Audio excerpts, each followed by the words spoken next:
रामान हो राम राम राम हो राम राम राम जाऊ राम रामान राम राम राम हो राम राम राम राम राम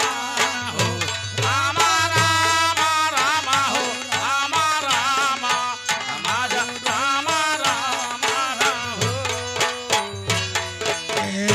देखा ही हमार सोहर कैसे होत जैसे लड़किया सुनता है तो गाऊ इनका लड़के वही सोहर होगी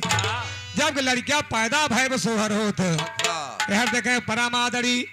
श्री मुरलीधर प्रधान दाऊ ग्राम सभा सेवई की धरती से ये सोहर के शुरुआत में 101 रुपया न्यौछावर देते हैं बार बार नमस्कार के भैया लेकिन ध्यान सोहर पे हाय राम लगत पहला महीना घुमारी बहु आवई घुमारी बहु आवाई हो राम सारी दैया हो गई मातवाल घुमारी घुमावाई हो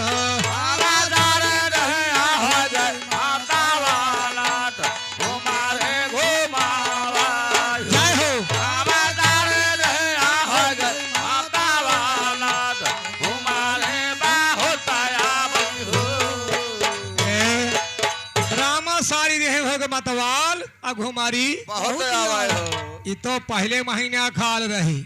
जब धीरे धीरे दूसरा महीना लाग देखा तब का होत हाय राम लगत दूसरा महीना तब 12 लूटुरी आई गए 12 लूटुरी आई गए राम लवंगाई लसी रस बिरवा गजबानी के लगाई हो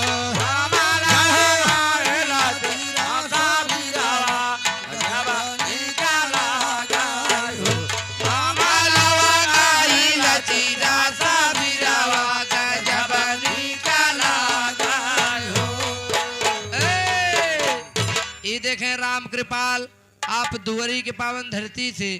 आपके द्वारा बड़े प्यार से 51 रुपये पुरस्कार बा यहाँ सोहर पे भैया जाना तहन बेरग बेर बीमारी बढ़ी जात बा अब वहाँ जरूरत पड़े ये बड़े प्यार से 51 रुपये पुरस्कार बा भैया जी के बार बार नमस्कार बा ये तो दूसरे महीना खाल रही जब धीरे धीरे तीसरा महीना लाग देखा तब का होत हाय राम लगत तीसरा महीना सासू जी हमारे जान गई सासू जी हमारे जान गई हल्ला कहाँ तो का बम मचीबे तो कहा सोचा था इन और अम्मा सासू जी बेनिया डोला वैना नादा मुहा चुमाई हो सासू जी बेनिया डोला वैना नादा मुहा चुमाई रामा सासू जी बेनिया डोला वैना नादा मुहा चुमाई हो सासू जी बेनिया डोला वैना नादा मुहा चुमाई। बजरंगी लाल कश्यप भैया जी के द्वारा सेवई के पावन धरती से 21 रुपया पुरस्कार बा भैया जी के बार बार नमस्कार बा। ओम प्रकाश आप निधान के पूर्वा के पावन धरती से 21 रुपया पुरस्कार बा भैया जी के बार बार नमस्कार बा। लेकिन ध्यान सोहर पे रामा सासू जी बेनिया डोलावा नंदोई मुहा चुमाई हो सुनता है तो गाऊ इनका नंदोई मोहचम्मा था ये तो तीसरे महीना खाल रही जब धीरे धीरे चौथा महीना लाग देखा तब का होत लड़का पैदा हो जाता आधा उधा नाले है हाथ गाऊ इनके चौथन महीने में पैदा हो चौथवा सा पैदा हो लेकिन भैया राम लगत चौथा महीना सैया जी हमारे जान गए राजा जी हमारे जान गए जान गए तो का करा था चला गए एक बोरिया पशुहार खरीद लिया है सुनता तो गाओ ये पशुहार खियावत है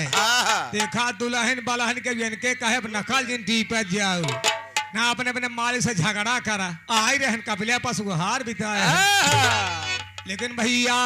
और रामा कतहूँ से घूमे फिरिया वही तहिया से लगावाई हो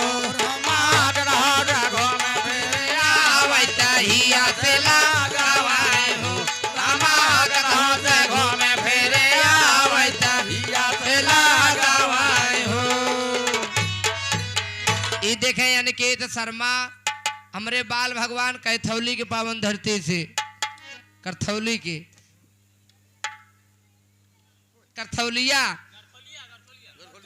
गरथौलिया आपके द्वारा बड़े प्यार से देखें नाम नहीं आओ तो जान नहीं को है क्या हुआ आपके द्वारा 51 रुपया पुरस्कार बा बाल भगवान के मालिक हरदम सुखी रखें दिन दूना रात चौगुना तरक्की करें हमरे बाल भगवान अनिकेत के शुभ आशीर्वाद बा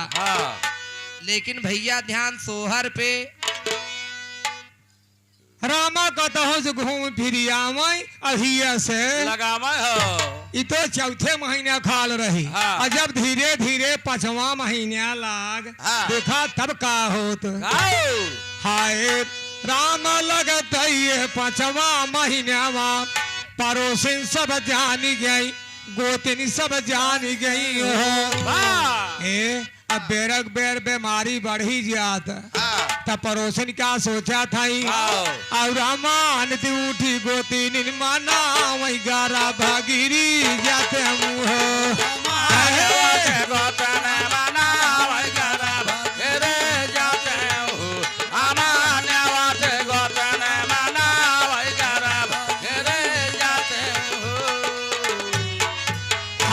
निखिल यादव ये सोहर देखा है कैसे पे न्यौछावर बा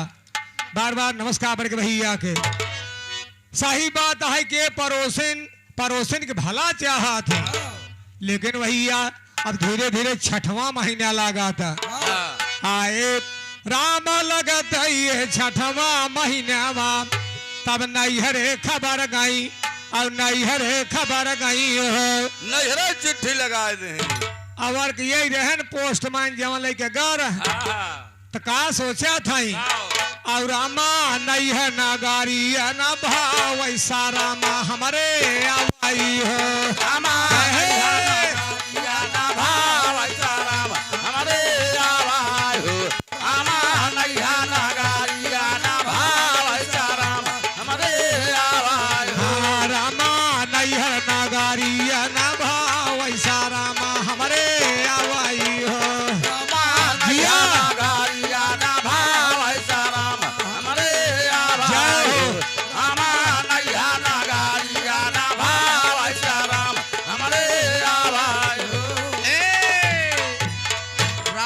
धमसिन के पुरवा के पावन धरती से 21 रुपया का पुरस्कार बा। अभी देखें राम कृपाल यादव रामदीन के पुरवा के पावन धरती से आपके द्वारा 21 रुपया का पुरस्कार बा। भैया जी के बार बार नमस्कार बा लेकिन ध्यान सोहर पे रामा नैहर नगरिया न भावई असरा हमारे आवे हो इतो 6ठा महीना खाल रही जब धीरे धीरे 7वां महीना लाग देखा तब का कर था अरे लागिन खपड़ा जबात सुनता है तो गाओ ये खपड़ा चबवा था एक थे हमारा फुआ रहने में खुड्डी चबा ले आए उनके भैया खत्म बाटे तो बहन बिगड़ी बड़े देखें परमादर से लक्ष्मण यादव रामायण की धरती से ये सोहर पे 21 रुपये ने उछावर बार बार नमस्कार के भैया के लेकिन भैया राम